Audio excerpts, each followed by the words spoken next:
Pour l'un des films majeurs, l'un des films très importants de cette rentrée cinématographique. Tout le monde a vu le film, excepté Anne de Lesser, qui bien entendu ne se prononcera pas et qui ira le voir très bientôt. Qui veut donner son impression, le premier? Rui Nogueira? Moi, je trouve que c'est un film très, très curieux, très important, que j'ai vu avec beaucoup de plaisir. Et que c'est un film qui existe, surtout l'importance du film, c'est un film qui s'est fait sur sa durée. Je ne sais pas si tu es d'accord ou pas avec moi, Volker, mais c'est un film qui dure 2h22 et qu'on se demande à la fin, c'est dire qu'est-ce qu'on pourrait enlever de ces films.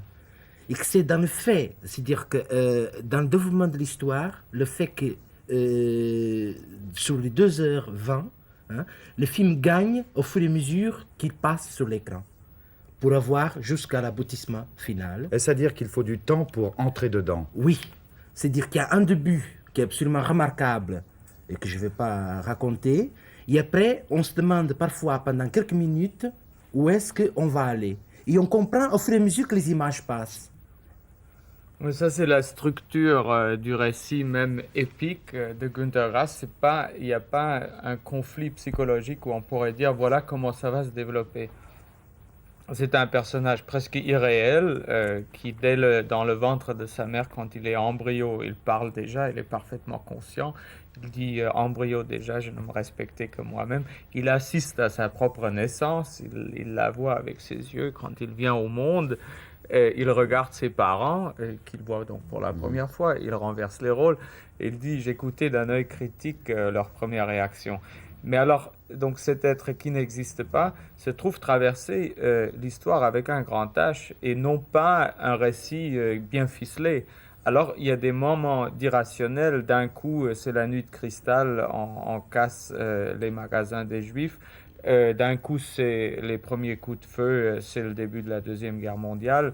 Il se trouve sur le mur de l'Atlantique au moment où les Américains arrivent. C'est-à-dire, il y a toujours son destin individuel et puis il y a la grande histoire mondiale qui vient bousculer le récit. C'est ça le propre même de la façon de raconter de Günter Grass et qui est le propre de notre vie. Personne de nous ne vit une histoire linéaire. Nous sommes toujours tous bousculés comme ça. Catherine Inger. Je crois que c'est un film fantastique dans les deux acceptions du terme. Fantastique au sens laudatif, fantastique au sens générique. Comme on parle du festival d'Avoria où il passe des films fantastiques. Le Tambour, c'est un film fantastique parce qu'il fait appel à toute une mythologie qui est probablement notamment la mythologie de l'enfance. Et je crois, contrairement à vous, qu'on y entre très facilement si tout simplement on se laisse un peu régresser et qu'on se souvient comment on était quand on était un enfant. On était une espèce de terroriste épouvantable qui piquait des crises insurmontables. Et puis, on est merveilleusement bien dans ce film tout de suite parce qu'on est justifié de ces crises d'enfant. Il suffit peut-être de se souvenir. D'accord avec cette analyse? Ah oui, tout à fait d'accord. Et c'est aussi le retour quand le cinéma était enfant, si j'ose dire. Nous avons cherché qu'est-ce que c'est que le monde vu par les yeux d'un enfant. Bon, il faut se souvenir de certaines réactions, mais comment le représenter? Alors, on le représente tel que le cinéma muet, le burlesque, l'aurait représenté. Et Oscar, s'il n'y avait pas eu le formidable David Bennett, Qui a aurait quel âge, Volker? C'est très qui a important. 13 ans maintenant, Ouais. il vient de l'avoir la semaine dernière, il en avait 12 au moment du tournage. Il habite Aurait- Lausanne, d'ailleurs. C'est ça, il y va à l'école, il aurait pu être joué par Harry Langdon, par Non, exemple. mais ce qui est formidable, c'est que ça fait rire quand on dit il va à l'école et tout le monde a l'air de dire pauvre institutrice, pauvre instituteur, mais c'est peut-être un très bon élève. Allons, n'anticipons pas. Herman Pellegrini, votre impression? Moi, ce que j'ai trouvé extraordinaire dans le film, c'est surtout sa première partie. Tant qu'il reste fidèle à son serment d'être témoin et non pas acteur. Le regard de ce gosse est absolument prodigieux lorsqu'il regarde les adultes. Il y a des plans absolument superbes de ses yeux d'enfant, cadrés souvent derrière des barreaux, pris dans un angle qui rend Un regard plus indéfinissable d'ailleurs Oui, sur les choses, les gens. mais d'une lucidité sur la méchanceté des hommes, sur ce qui les tourmente. Et après, alors, j'ai eu l'impression de perdre ce fil, qui pour moi était très précieux, Parce que tout à coup, contrairement à sa promesse, il me semble qu'il devient trop acteur des événements. Je ne dis pas pour autant que le film me lasse.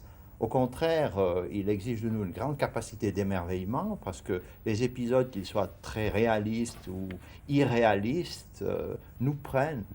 Mais j'ai quand même eu l'impression d'un certain déséquilibre entre cette première partie et cette deuxième partie, et puis un deuxième déséquilibre, mais peut-être assez caractéristique du cinéma européen finalement. Je m'explique, je trouve que c'est extraordinaire de récupérer, je m'excuse du mot, le cinéma allemand qui nous a manqué pendant des années. Et puis tout à coup, toute une pléiade de cinéastes arrive et alors on est enrichi nous-mêmes sur le plan européen d'avoir ces tempéraments artistiques qui peuvent se manifester. Mais alors, il me semble que comme dans de nombreux autres cinémas européens, dans le cinéma allemand, on a quelque peine à assumer son passé. J'aurais voulu peut-être que cette fameuse histoire, mais c'était peut-être pas votre intention, ni celle de Günter Grass, soit mieux assumée, peut-être parce que j'ai besoin de mieux comprendre et que l'on reste, et c'est peut-être volontaire, encore une fois, on reste dans un certain flou malgré tout. Ou alors on s'en tire avec une pirouette. Le Danube bleu sur la réunion des nazis, quand j'essaye de me mettre à la place des gens qui ont vécu cela, même si on veut le voir sous l'angle du fascisme ordinaire, comme on l'a dit, je pense que c'était peut-être pas tout à fait cela, vous voyez. J'ai mal saisi parfois l'interpénétration du destin individuel et du destin collectif, tant j'ai eu l'impression que le cinéaste décollait vers la beauté plutôt que vers l'explication. Paul Kerschlander. Oui, c'est vrai. Moi, je trouve que vous avez bien mis le doigt où il faut. Il y a une grande difficulté de combiner, d'une part, un spectacle qui se veut burlesque et qui se veut public, et d'autre part, les exigences de notre passé, de ce qu'a été l'histoire de l'Europe. Ça ne se raconte pas, finalement, en burlesque dans un film. C'est pourquoi j'ai pris vraiment, en vulgarisateur, si vous voulez, le parti pris de justement, pour une fois, ne pas expliquer. J'ai fait des films presque didactiques, je veux dire presque Katharina Blum, on peut les ranger dans ce genre d'entreprise, certainement Les pauvres gens de Combach et autre chose. Et je me suis dit, pour une fois, tu vas te violer et tu vas plutôt aller vers le spectacle et tu vas montrer l'histoire de cette Deuxième Guerre mondiale et des nazis comme si elle était représentée dans un cirque, un peu comme Ophuls a montré Lola Montez au cirque, parce que le sujet du tambour, comment dire, le récit sérieux, il a été fait si souvent qu'il a fini par ne plus intéresser. Il faut peut-être cet angle grotesque pour y arriver. Et je ne suis pas d'accord sur le défilé que ça soit une pirouette. C'est une dérision. Et ça, c'est l'arme dont Günter Grass se sert, comme Rabelais s'en est servi, comme Grimmelshausen s'en servi. C'est que quand l'horreur atteint un certain degré, on ne peut plus simplement le représenter, il faut le faire éclater dans la dérision.